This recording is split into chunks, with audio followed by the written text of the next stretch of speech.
Direto do plenário está de volta ao vivo. Já estamos com imagens dos ministros retornando nesta segunda parte da sessão plenária desta quarta-feira para a continuidade da sessão plenária de hoje, que abre os trabalhos do plenário do Supremo Tribunal Federal neste mês de abril de 2014. Vamos acompanhar, portanto, os julgamentos ao vivo direto do plenário. Setembro. Dando sequência à nossa sessão ordinária. Ministro Dias Toffoli, Vossa Excelência tem em vista do mandado de segurança número 26.860 da relatoria do ministro Luiz Fux. Tem como impetrante Gisele Almeida Serra Barbosa, José Carlos Azambuja e impetrado Conselho Nacional de Justiça. Excelência. Pois não. São que me parece que devem preceder ao julgamento do mandado de segurança chamado por Vossa Excelência. Por que razão? Pelo seguinte, porque o senhor ministro Fux votou no rumo desse acórdão que está embargado. E era aquele de relatoria da ministra Ellen, que hoje a relatora dos embargos em exatamente, sucessão é a ministra Rosa Weber, que está em pauta, inclusive, hoje. Está em pauta. Está em pauta. O tema é o mesmo. Firmou o precedente. Que firmou o precedente. É o tema. Tá bem. É o mesmo. Então, muito obrigado, presidente. Vamos chamar, pois não. Agradeço a Vossa Excelência. Ministra Rosa, então vamos chamar primeiro os embargos de declaração do mandado de segurança 28.279. Embargante Euclides Coutinho, embargado representante do Conselho Nacional de Justiça. Tem a pasta, estava procurando aqui.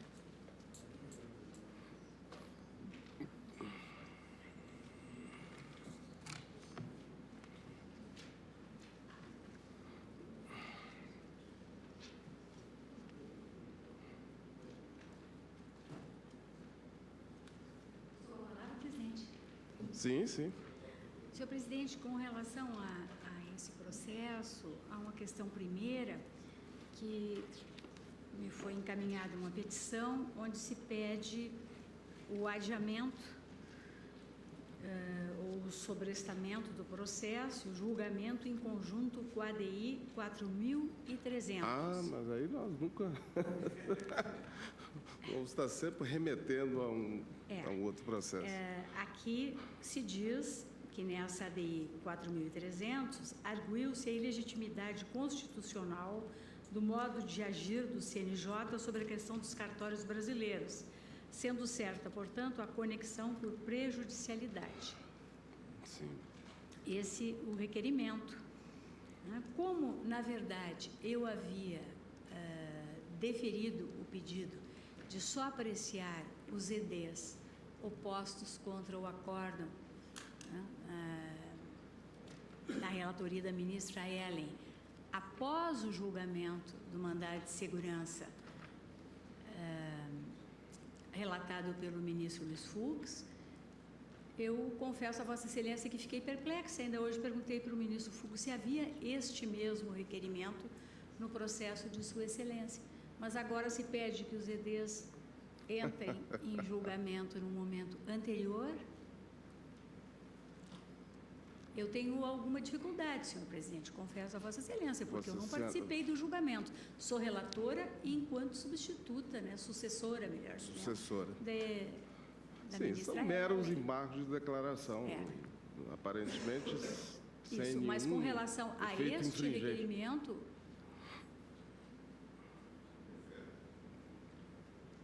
Não, eu voto no sentido de indeferir, senhor presidente. Todos de acordo? Mas eu... Está. Há consenso sobre o indeferimento, aparentemente.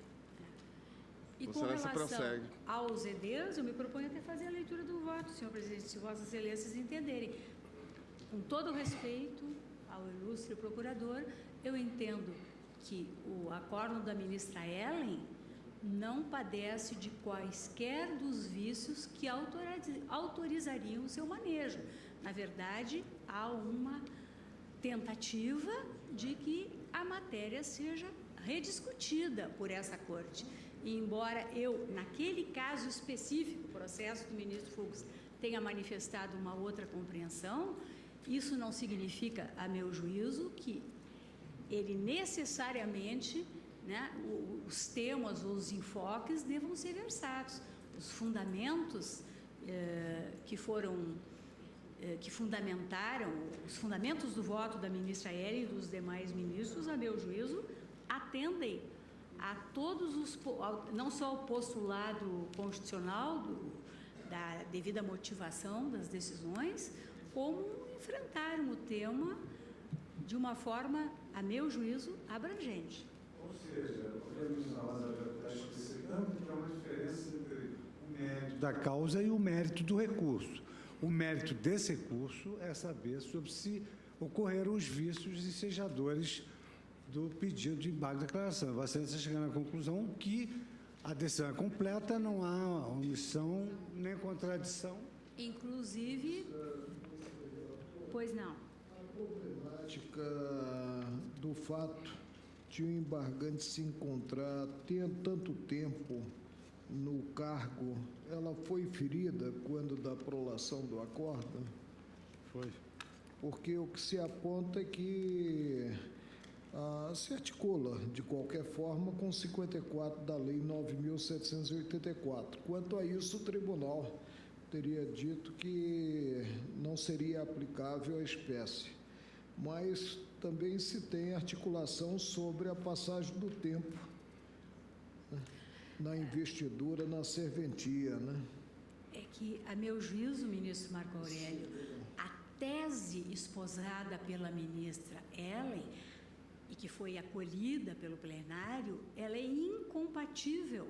Então, não haveria necessidade de ferir de uma forma expressa. Digo aqui, ausente ainda omissão em torno das teses da decadência para a administração pública e dos princípios constitucionais da segurança jurídica e da boa-fé, devidamente analisadas e afastadas por esse tribunal pleno, consoante se depreende da conclusão de que, abro aspas, o que se busca no presente writ é, em verdade, o reconhecimento de uma espécie de usucapião da função pública de notário ou registrador, pretensão inadmissível. Corrobora tal entendimento a ementa do julgado, bem como o seguinte excerto do decisão embargado, extraído do voto proferido pela eminente ministra Ellen Grace. Aspas. Concluo, assim, que é pacífico, no âmbito do Supremo Tribunal Federal, o entendimento de que não há direito adquirido do substituto que preencher os requisitos do artigo 208 da Carta Pretérita à investidura na titularidade de cartório, quando a vaga tenha surgido após a promulgação da Constituição de 88, pois esta, no seu artigo 236, parágrafo 3º, exige expressamente a realização de concurso público de provas e títulos para o ingresso na atividade notarial e de registro.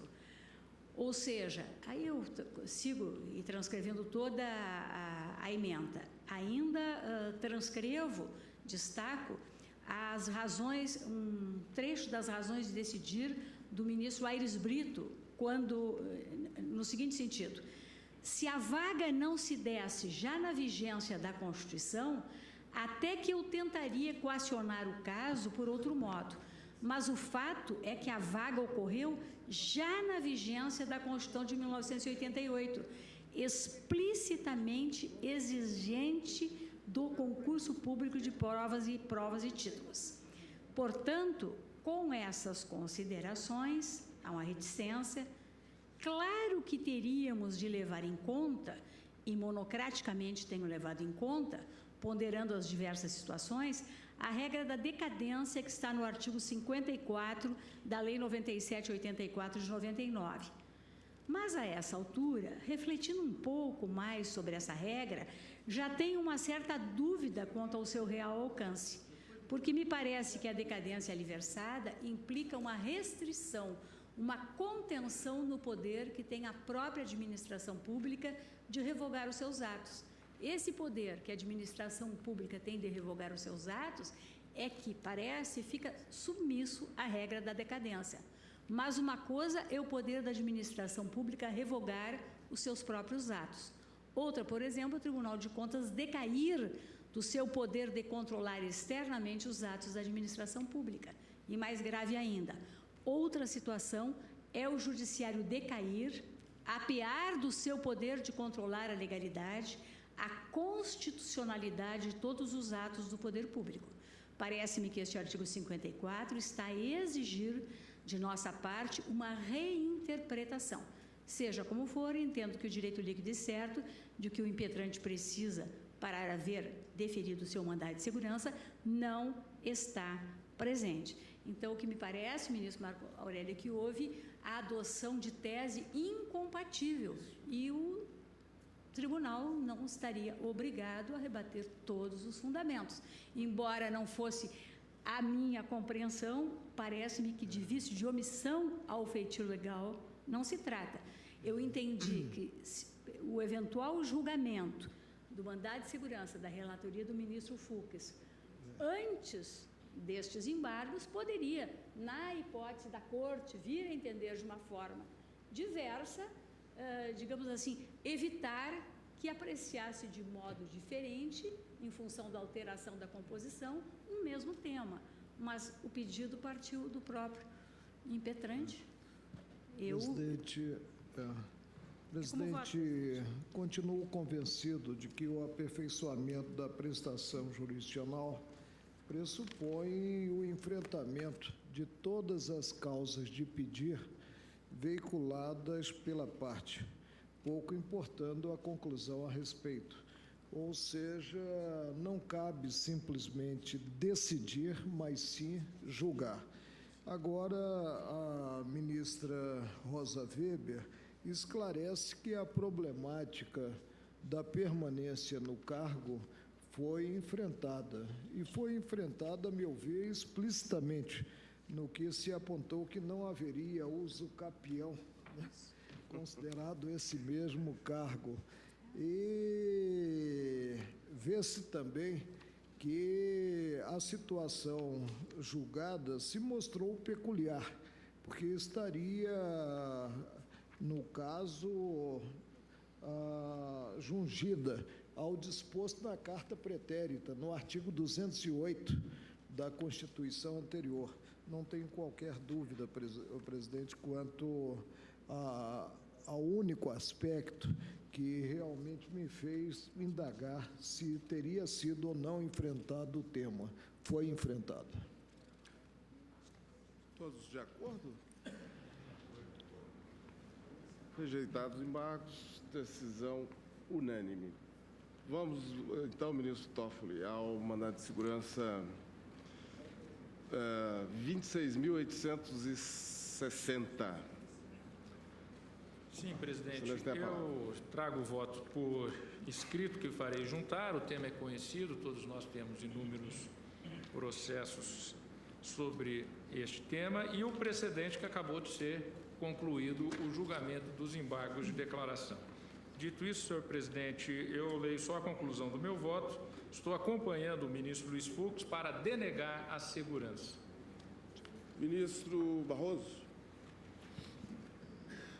Presidente, eu trago um breve voto escrito, porque, embora também esteja acompanhando o ministro Luiz Fux, eu tenho um fundamento ligeiramente diverso para a minha argumentação. Portanto, no mérito, não tenho dificuldade de acompanhar. Se a vaga foi aberta depois da promulgação da Constituição de 88, não há como efetivar substitutos. Seguindo a orientação da Corte, também não considero aplicável ao caso o artigo 54 da Lei 9784 de 1999. Para tanto, o que considero decisivo é o seguinte: o caso dos autos não versa sobre um vício banal de ilicitude, mas sobre uma inconstitucionalidade, a causa de invalidade mais grave em uma ordem jurídica. Por essa razão, o conhecimento convencional sobre a matéria registra que se trataria de um vício imprescritível, em sentido amplo, insuscetível de convalidação pelo decurso do tempo. Pessoalmente, eu sempre considerei que esse entendimento pecaria pelo excesso. A segurança jurídica, a meu ver, não se compatibiliza com um cenário em que situações constituídas há muitos anos venham a ser subitamente reconduzidas ao status quo ante. Por isso, e paralelamente à técnica da modulação temporal da declaração de inconstitucionalidade, sempre defendi a previsão de um marco final para essa desconstituição. Por se tratar do vício mais grave do sistema, deveria ser aplicado o maior prazo previsto no direito comum, isto é, 20 anos no Código Civil anterior.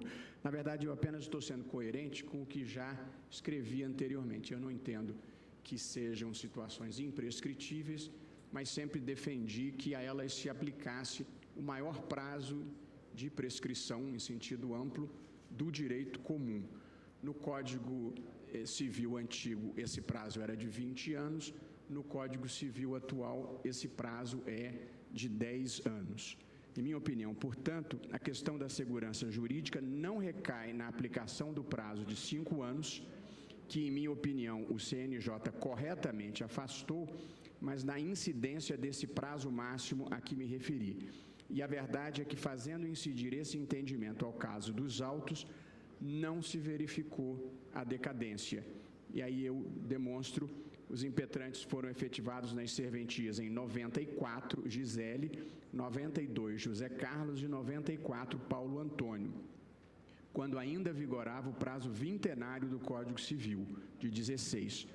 Nada obstante, em 2003, quando entrou em vigor o Código de 2002, só havia transcorrido mais da metade deste prazo em relação ao impetrante José Carlos. Para este, portanto, a prescrição continuou fluindo nos termos da legislação anterior, tendo-se concluído em 2012. Já para Gisele e Paulo Antônio, é aplicável o período decenal do novo Código Civil, contado a partir da sua entrada em vigor. O prazo terminou, portanto, em 2014. Assim, não houve decadência quanto a qualquer dos atos impugnados. Essa é a única parte do meu voto que é diferente do que prevaleceu. Quanto ao mais, eu registro que desde 91 o Supremo tem precedentes afirmando a necessidade do concurso público, de modo que eu não acho que se esteja violando a segurança jurídica na modalidade de confiança legítima, porque não havia razões para se ter confiança legítima de que essa inconstitucionalidade fosse prevalecer eternamente. De modo que eu também entendo que não se aplica o prazo de 5 anos, por esta razão ligeiramente diferenciada, e estou acompanhando a posição do eminente ministro Luiz Fux. Ministro Teori. Presidente, eu tenho um voto escrito, mas é nessa linha de que não se aplica o artigo 54, conforme jurisprudência já assentada no Supremo, não apenas nesse precedente, cujos embargos declaratórios foram agora julgados, mas em pelo menos mais 3 ou 4 posteriores. Houve unanimidade do plenário nesse sentido. Há um precedente, inclusive, relatado por Vossa Excelência. Sim. Acompanho o relator. Ministra Carmen Lúcia. Bem, presidente, eu queria inicialmente apenas fazer uma referência ao brilhante trabalho do meu professor, aqui advogando, o professor Carlos Mário Veloso, mas a tese que é esposada e defendida contraria a jurisprudência do Supremo. Também acho que, primeiro, a vaga é posterior ao início de vigência da Constituição.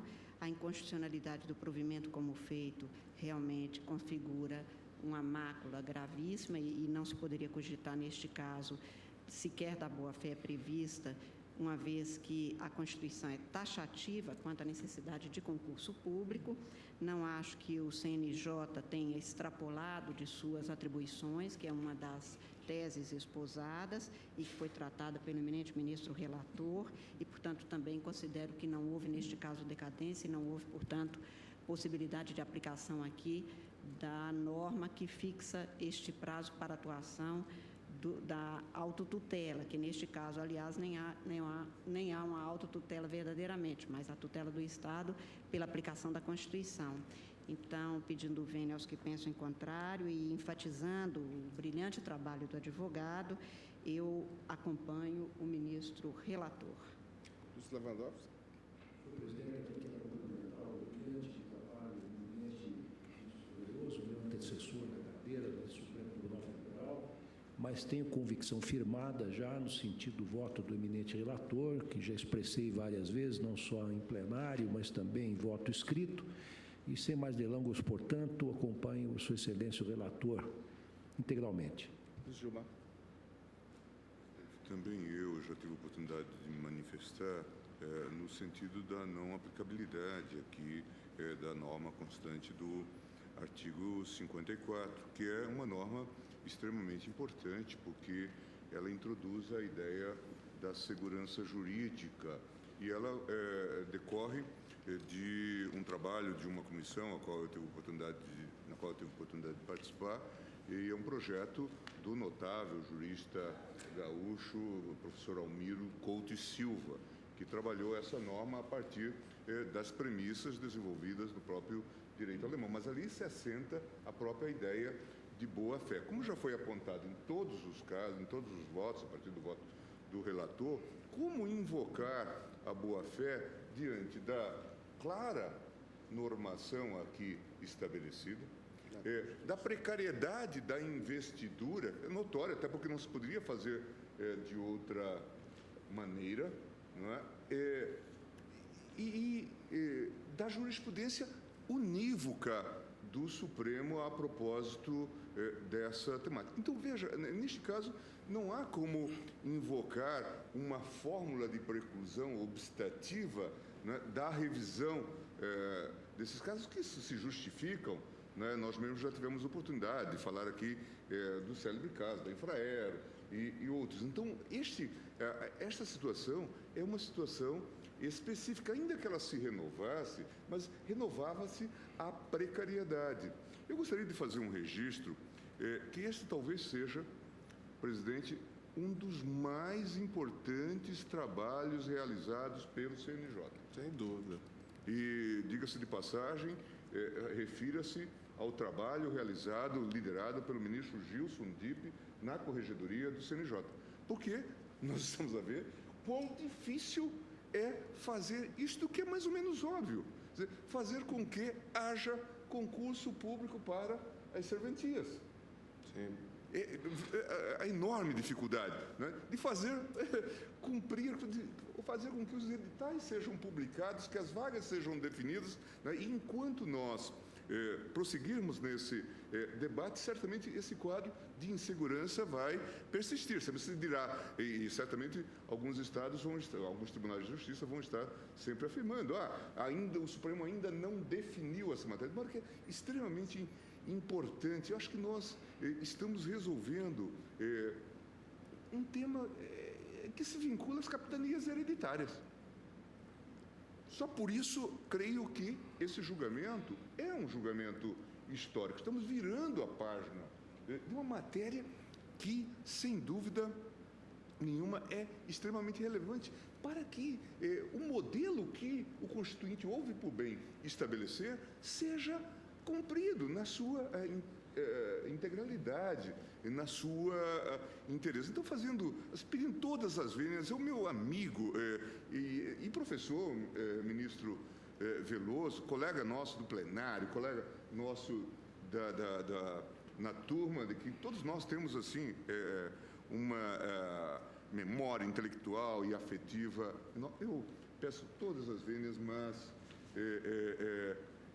ressalto a posição, subscrevo a posição do relator.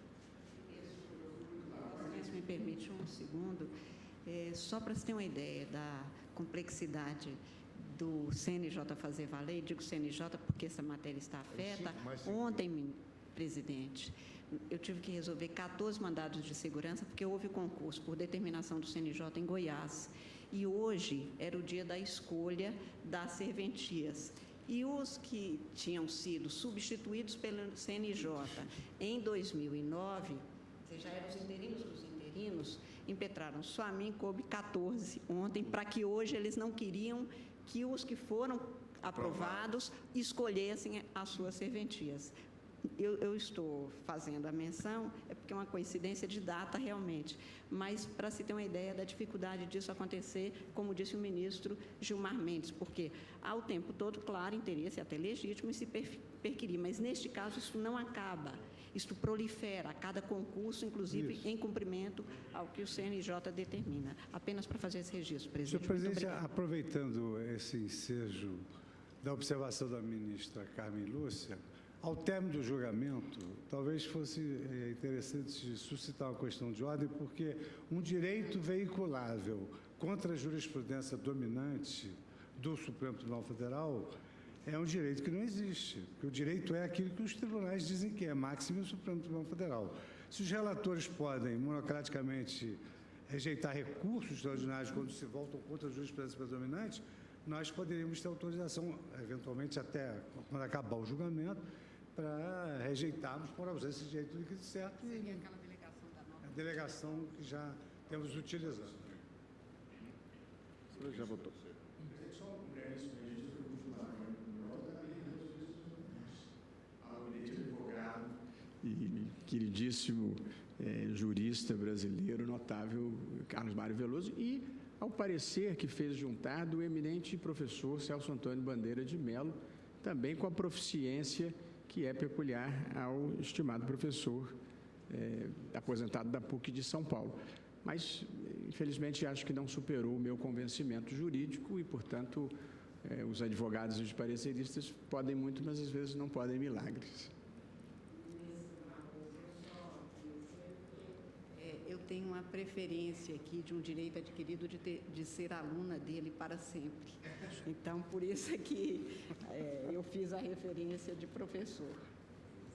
Essas lições estão sendo seguidas. Isso aí compete a ele, porque ele vai ter uma prova hoje, por exemplo, certamente ele me reprovaria. Presidente, no jargão carioca, eu digo inicialmente que estou contra a maré. Contra a maré que aponto como retrocesso. Me perdoem aqueles que entendem de forma diversa um retrocesso cultural, um retrocesso jurídico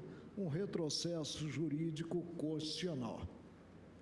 Ninguém coloca em dúvida que o acesso a registro de notas e atividade, portanto, notarial e de registro depende de concurso público, não é o que está em jogo.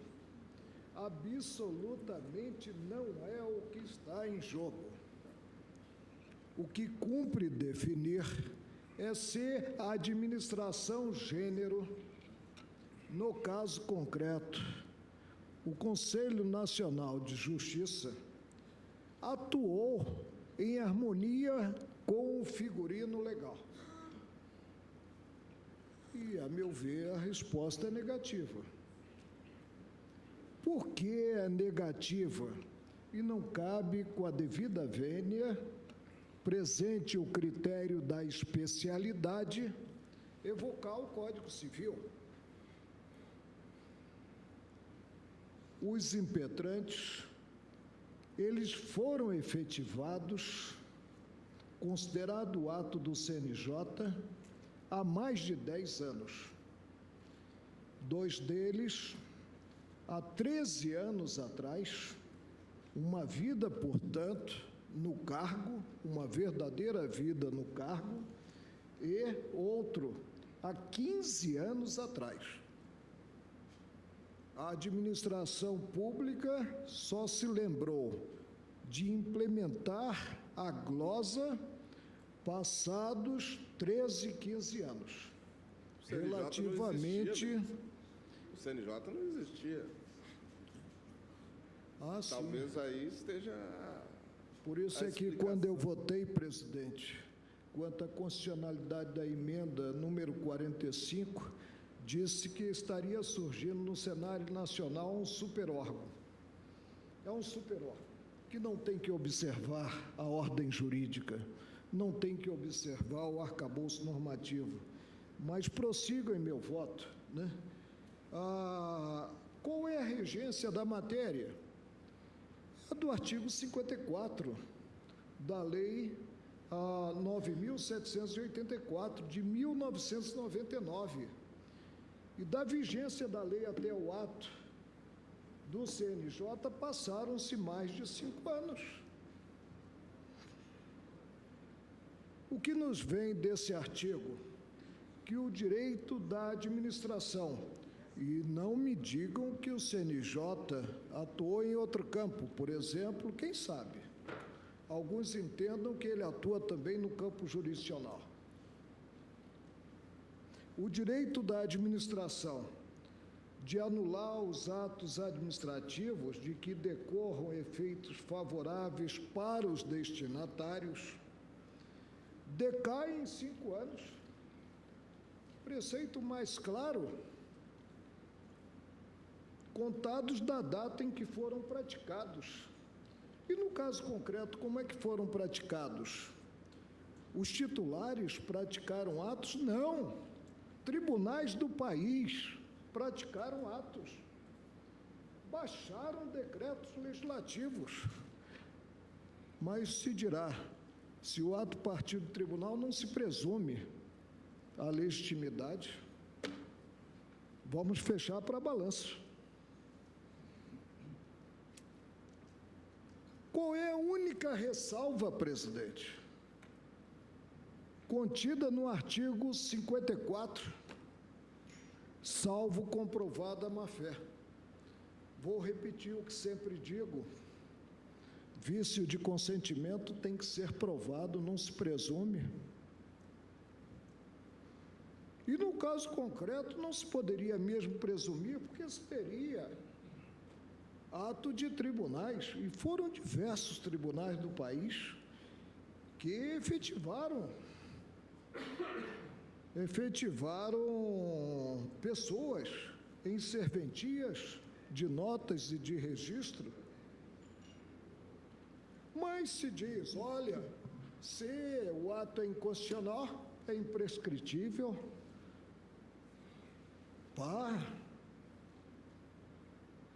que colocação, presidente.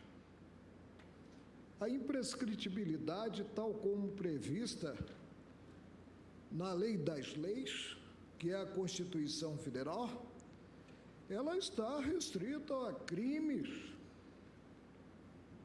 praticados contra o Estado, e teria que relembrar até mesmo o preceito, porque não me defronto costumeiramente com situações conflituosas a envolvê-lo. Constitui crime inafiançável e imprescritível a ação de grupos armados, civis ou militares, contra a ordem constitucional e o Estado democrático.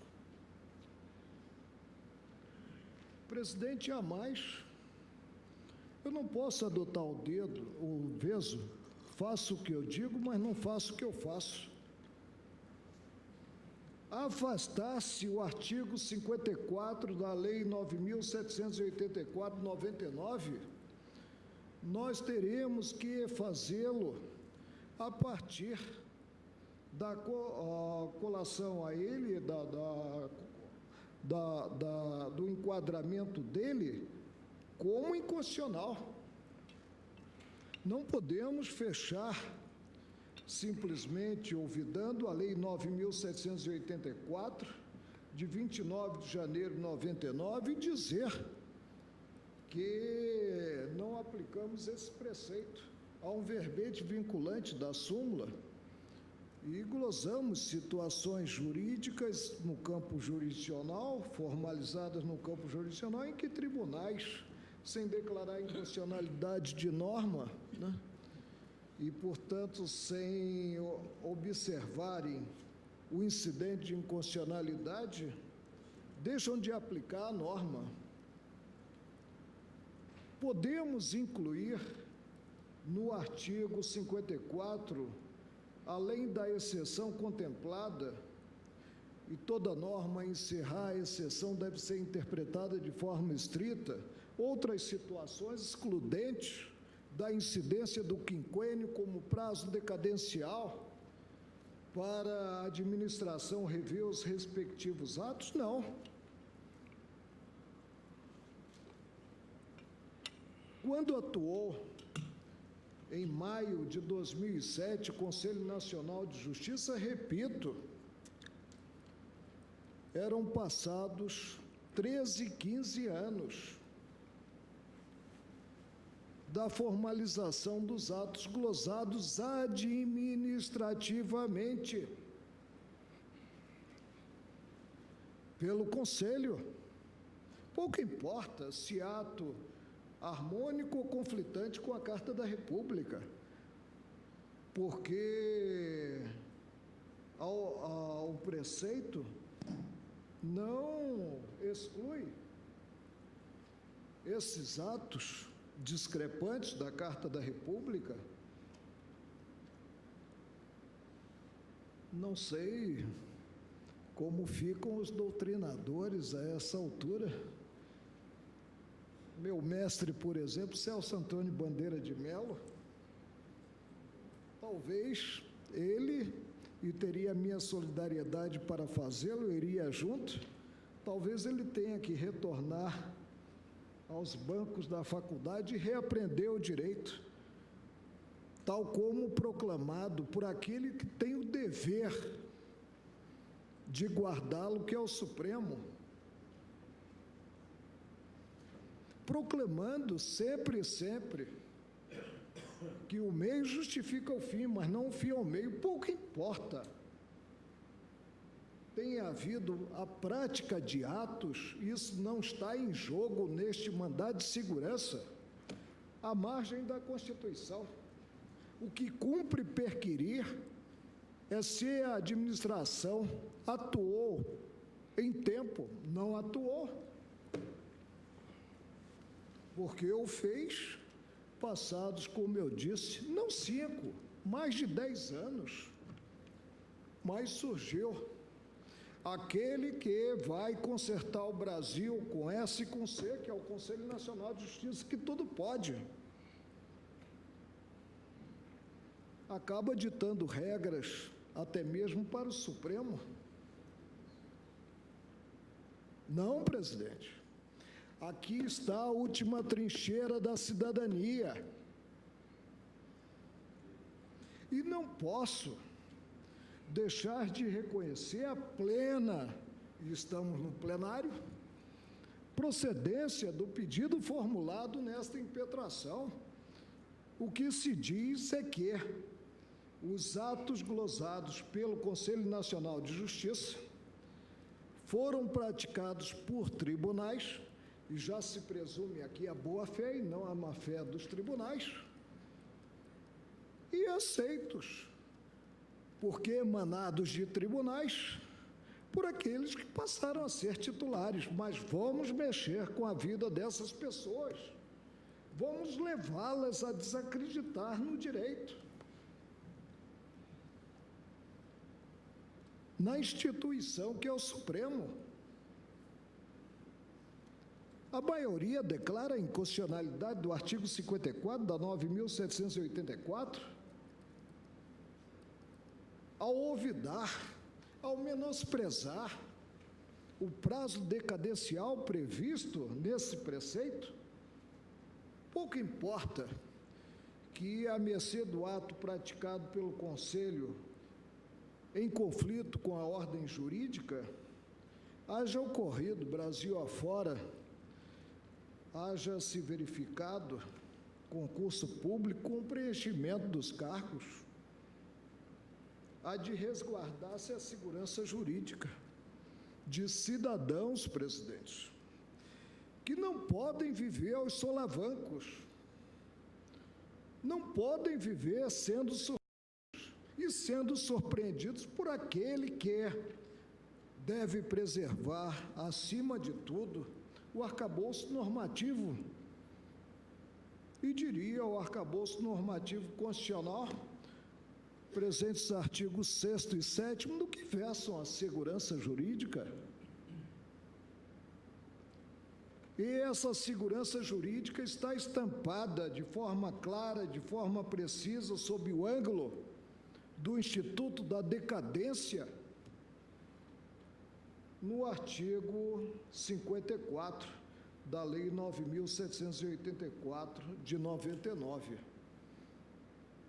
Mas vamos pensar situações em que observaremos a norma, que é geral, abstrata,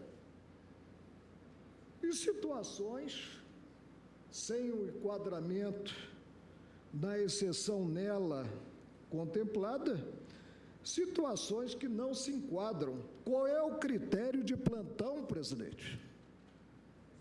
É antipatia quanto a essas pessoas que foram efetivadas e foram efetivadas por atos de tribunais?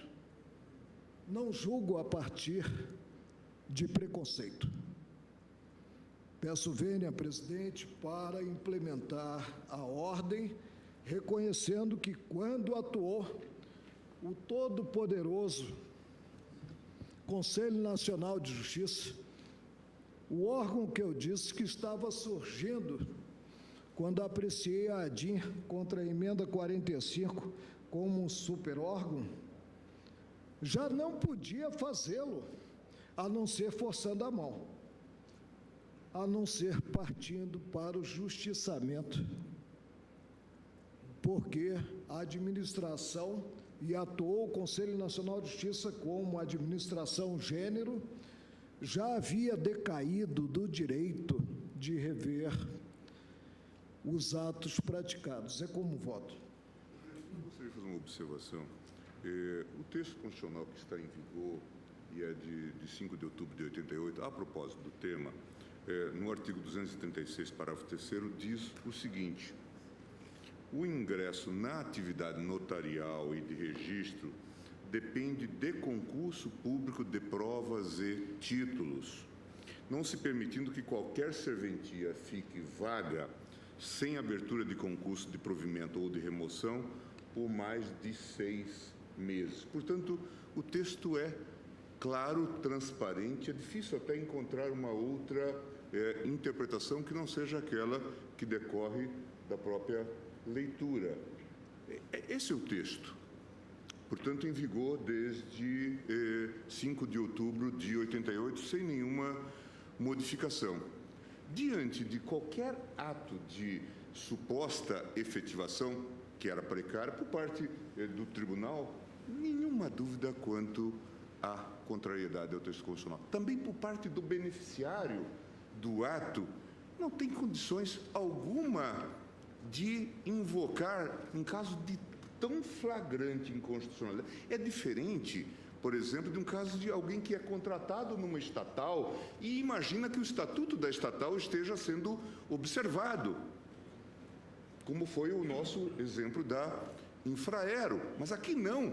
Veja, de um lado, a autoridade que designa, do outro lado, a pessoa que recebe a designação sabe que isso está a ocorrer de maneira contrária ao texto constitucional. Como, em casos que tais, sustentar a boa-fé daquele que é designado beneficiário do ato? Claro, nós não estamos aqui a revolver os atos praticados, nem a invalidar, mas simplesmente a dizer que a vacância, o reconhecimento da vacância é legítimo, não se aplicando, nestes casos, o artigo 54 do texto da Lei 9784. Eu fico a imaginar, porque a comparação é digna, acredito, de ser tomada, que em algum estado, felizmente isso não ocorre, é apenas uma hipótese, mas poderia ocorrer dentro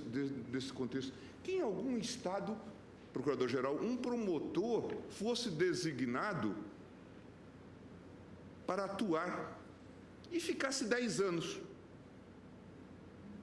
como já ocorreu no passado, e depois se dissesse, não fez concurso público, mas ele tem legitimidade se efetiva porque já passaram-se 5 anos. Ou alguém que fosse investido, vamos ser mais radicais, na função de juiz. Um dado Estado, eu não menciono nenhuma das 27 unidades federadas, mas vamos pensar que se pudesse acontecer na Bolívia. Sim, mas daí a invocar, os atos praticados são válidos, a ideia de segurança jurídica, a ideia do funcionário de fato e tudo mais, mas daí ele poder extrair a efetivação e invocar a intangibilidade do ato, aí me parece que estamos indo longe demais. Então, aqui me parece, o ministro Fux deu essa observação, isto, na verdade, retira a boa-fé, porque todos os envolvidos, todos os protagonistas da cena sabem da flagrante ilegalidade. Logo, impossível invocar, nesses casos, a boa-fé. Por isso que me parece que é um caso de que, objetivamente, não estamos a falar de dolo, não estamos a fazer nenhuma imputação, é de uma boa-fé em termos objetivos. Por isso me parece que a decisão que a maioria está a tomar encontra respaldo na boa dogmática. Bem, eu concordo com o ministro Gilmar Mendes. Essa questão nos remete, sem dúvida, à época das capitanias hereditárias. Me causa espanto que, passados 25 anos da promulgação da Constituição, essa cláusula constitucional ainda não tenha vingado, não é? As inteiras. No Conselho Nacional de Justiça, essa questão é talvez o exemplo mais claro de renitente recalcitrância ao cumprimento da Constituição. É incalculável o número de procedimentos que tramitam no Conselho Nacional de Justiça abordando essa questão, não é? E essa decisão tomada aqui hoje, aliás, o eminente relator, eu faço um apelo a Vossa Excelência no sentido de acelerar logo a publicação do acórdão, porque isso vai ter um efeito positivo, significativo nos trabalhos do CNJ, porque é uma questão recorrente, diária, constante, não é? De maneira que é com muita tranquilidade que eu acompanho o voto de Vossa Excelência, lembrando apenas que o que o voto de Vossa Excelência propõe é simplesmente o cumprimento da Constituição. Presidente, só um lado um pouco mais irônico, se não fosse trágico, como Vossa Excelência está dizendo. Eu tive a honra, o prazer de trabalhar com o professor Barbosa Moreira. Ele foi meu professor, eu depois trabalhei com ele, foi professor do ministro Luiz Roberto Barroso também. E ele, a respeito dessas questões assim, heterodoxas, ele dizia o seguinte: eu nunca consegui entender, mas deve ser decorrente da minha limitação intelectual, dizia ele. Uma portaria do Banco Central entra em vigor imediatamente. Um ofício do Instituto da Previdência entra em vigor imediatamente. E a Constituição Federal está sempre esperando alguma coisa para entrar em vigor. Sim. É mais ou menos isso. E nessa questão parece... É inexplicável. Bem, eu proclamo o resultado. Denegada a segurança, decisão majoritária, vencido o ministro Marco Aurélio. Tem Senhor presidente, e a possibilidade de nós, na questão de ordem, decidirmos monocraticamente pela inexistência de direito líquido certo? A ministra Rosa também. A ministra Rosa também ficou vencida, né? Ministro Marco Aurélio e ministro... Nem, senhor presidente. Senhor presidente, por gentileza. É aquela possibilidade, só para fazer constar na questão de ordem subsequente, que nós podemos, monocraticamente, rejeitarmos os mandados por inexistência de direito. Ele disse certo. Vamos apenas renovar o que, uma determinação do plenário que já foi dada há 3 anos. 3 anos e pouco. Eu espero que dessa vez, de maneira Vossa definitiva. Excelência me permite? Os relatores já estão autorizados pelo regimento interno, artigo 21. Sim. Mas bom ficar só para reiterar, não é? Reitera-se a autorização aos senhores relatores para decidir monocraticamente sobre o tema objeto deste mandado de segurança. Eu chamo um agravo regimental sobre repercussão geral da minha relatoria, agravo regimental no recurso extraordinário com agravo número 761.661. É um tema aí que vem causando superlotação na presidência e nos gabinetes.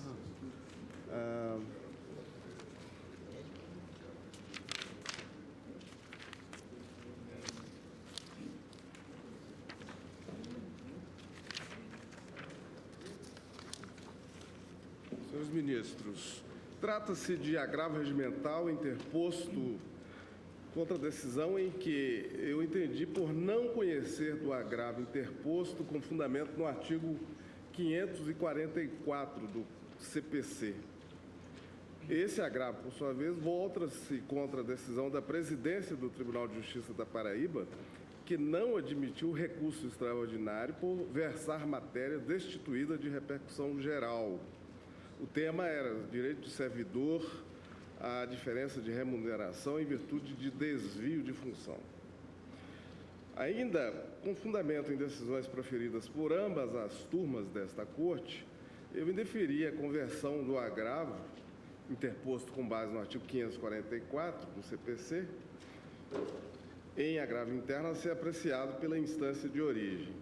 Isso porque o recurso fora interposto muito após a fixação da jurisprudência deste tribunal quanto ao recurso cabível de decisões que aplicam a sistemática da repercussão geral. Eu cito a decisão no meu voto,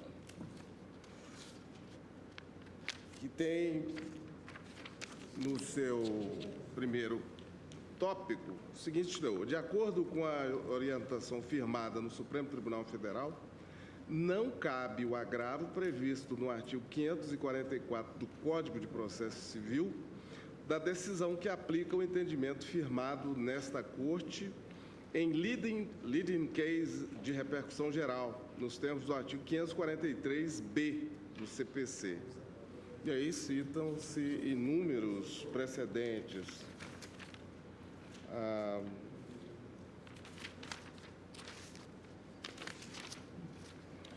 Nessa decisão, a parte ora agravante interpõe agravo regimental, no qual alega que, nos termos do artigo 544 do Código de Processo Civil, o agravo é um recurso cabível da decisão do presidente de tribunal que não admitir o recurso extraordinário.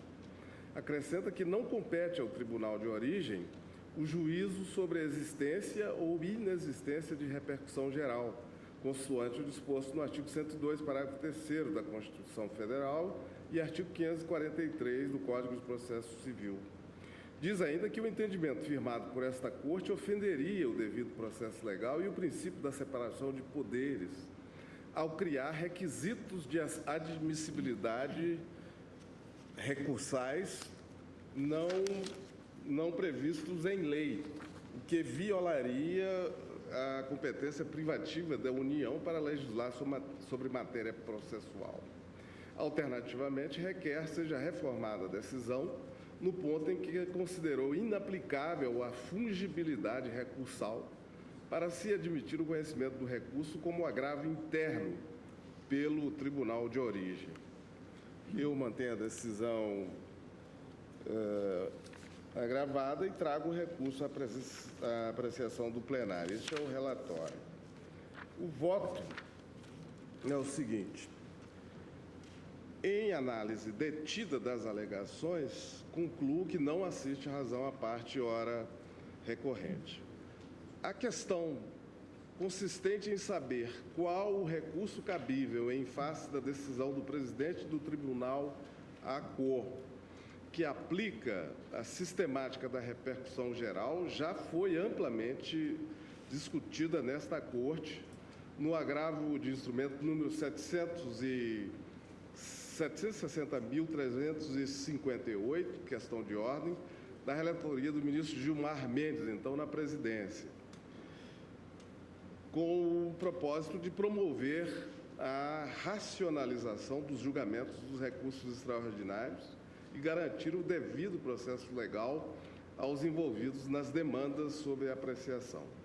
Naquela ocasião, firmou-se o entendimento de que o agravo do artigo 544, aspas, não é o meio adequado para que a parte questione decisão de tribunal ACOR que aplica a sistemática da repercussão geral, nos termos do artigo 543-A e 543-B e parágrafos do Código de Processo Civil. Em seu voto, acompanhado por unanimidade pelo plenário, o então presidente ministro Gilmar Mendes assim delineou os contornos da decisão a ser proferida pelos tribunais de origem na aplicação da sistemática da repercussão geral. Aspas. Assim, a competência para a aplicação do entendimento firmado pelo Supremo Tribunal Federal é dos tribunais e das turmas recursais de origem. Não se trata de delegação para que examinem o recurso extraordinário, nem de admissibilidade ou de julgamento de recursos extraordinários ou agravos pelos tribunais e turmas recursais de origem. Trata-se, sim, de competência para os órgãos de origem adequarem os casos individuais ao decidido no leading case, mediante as seguintes medidas. A. Registro da automática inadmissibilidade, parágrafo 5º do artigo 543-A, ou do indeferimento liminar dos recursos sobrestados, parágrafo 2º do mesmo artigo, cujas matérias se identifiquem com aquelas em que se tenha negado repercussão geral. B. Registro do prejuízo dos recursos contra decisões conforme a jurisprudência da Corte em matéria cuja repercussão geral já foi assentada e que já teve o mérito julgado. C. Juízo de retratação nos casos em que a repercussão geral for assentada e cujo julgamento posterior de mérito pelo Supremo Tribunal Federal resulte contrário ao entendimento a que chegou a Corte de origem na decisão objeto de recurso extraordinário. E prossegue a decisão.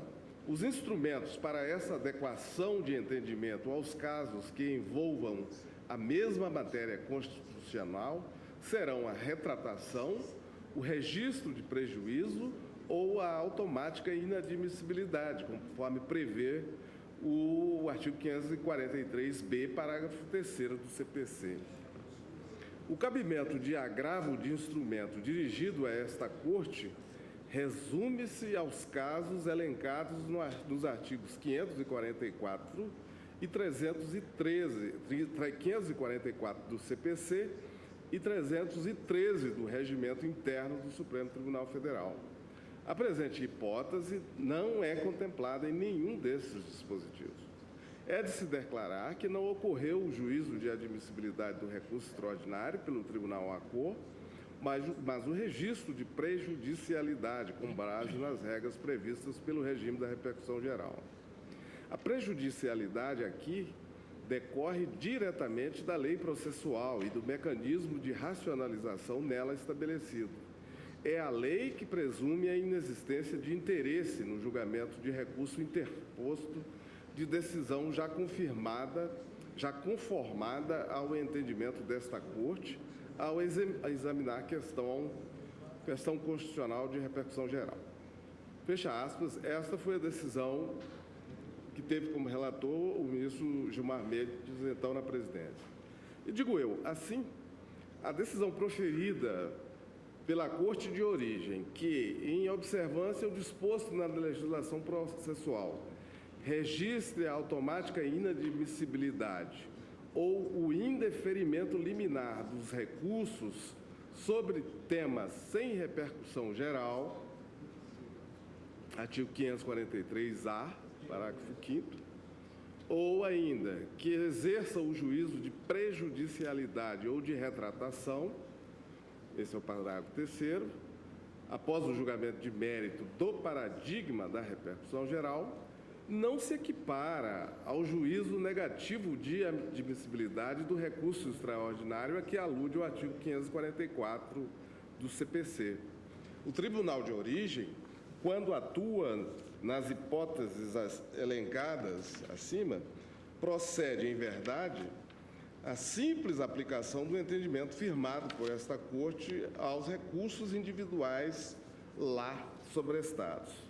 Inexistindo juízo negativo de admissibilidade, não se abre a via do agravo do artigo 544. Ou seja, o manejo desse recurso exige expressa negativa acerca dos pressupostos de admissibilidade do apelo extraordinário pelos presidentes dos tribunais e turmas recursais de origem, o que não ocorre na espécie. Ademais, convém ressaltar que, em virtude do princípio da taxatividade, é vedado alargar a hipótese de cabimento do agravo de decisão denegatória do recurso extraordinário para fazê-la abarcar também os casos de alegado equívoco na aplicação do leading case pelo Tribunal de Origem. O Supremo não descuidou, entretanto, de garantir aos litigantes um meio adequado para a apreciação de eventuais distorções na aplicação da sistemática da repercussão geral. Assentou que, para essa específica finalidade de correção da decisão monocrática proferida pelo presidente ou vice-presidente dos tribunais e turmas recursais, o recurso cabível seria o agravo interno, ou seria o agravo regimental ou agravo interno, para o órgão colegiado do próprio tribunal. E aqui eu cito precedentes nessa linha, como, por exemplo, a reclamação 7.569 da relatoria da ministra Ellen Grace. Cito inúmeros outros precedentes da relatoria de quase todos os membros da atual composição do tribunal. E, por fim, no tocante ao pedido de remessa dos autos para que a origem julgue o presente agravo, como agravo interno, eu entendo por rechaçá-lo. A jurisprudência dessa Corte já fixou o entendimento de que, após 19 de novembro de 2009, data em que foi julgado o agravo de instrumento número 760.358, questão de ordem, a interposição do agravo previsto no artigo 544 configura erro grosseiro, sendo inaplicável a remessa dos autos à origem para julgamento do recurso como agravo interno. Cito também, nessa linha, alguns precedentes, entre os quais o agravo do recurso extraordinário número 698.285, da relatoria da ministra Rosa Weber, primeira turma. Cito inúmeros outros precedentes e concluo pela negativa de provimento ao agravo regimental. Ministro Barroso. Presidente, como Vossa Excelência bem sabe, eu tenho duas reclamações com vista para mim para revisitar essa matéria, possivelmente sem alterá-la muito substancialmente. Eu tenho tido uma interlocução com diversos colegas do tribunal para repensarmos alguns aspectos da repercussão geral. Porém, acho que essa é a jurisprudência já afirmada pela Corte e não vejo razão para deixar de segui-la aqui, de modo que estou acompanhando Vossa Excelência. Ministra Rosa. Ministro Fux. Ministro Toffoli. Ministra Carmen. De acordo. Ministro Gilmar. Ministro Martorelli. Presidente, constato um fato e, a partir dele, voto sob o ângulo da adequação ou inadequação do agravo interposto. Na origem, de forma correta ou não, foi negado seguimento ao recurso extraordinário. Contra esse ato, hoje é cabível o agravo no próprio processo, não mais o agravo de instrumento. Daí a impossibilidade de dizer se inadequado esse recurso e deixar de conhecê-lo. Por isso eu peço vênia a Vossa Excelência e continuo insistindo de que há de haver um instrumental ao alcance da parte para questionar a observância correta ou não do pronunciamento do Supremo sob o ângulo da repercussão geral, seja ele o agravo no próprio processo ou a reclamação, para prover o regimental. É como voto. Proclamo o resultado. Negado o provimento ao agravo regimental, decisão majoritária, vencido o ministro Marco Aurélio. Está encerrada.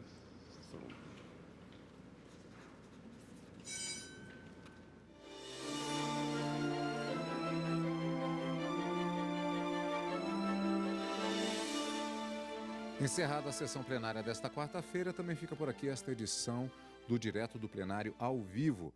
Voltamos amanhã com mais uma edição do Direto Plenário com a sessão plenária desta quinta-feira. A cobertura completa da sessão de hoje você acompanha logo mais no Jornal da Justiça, segunda edição.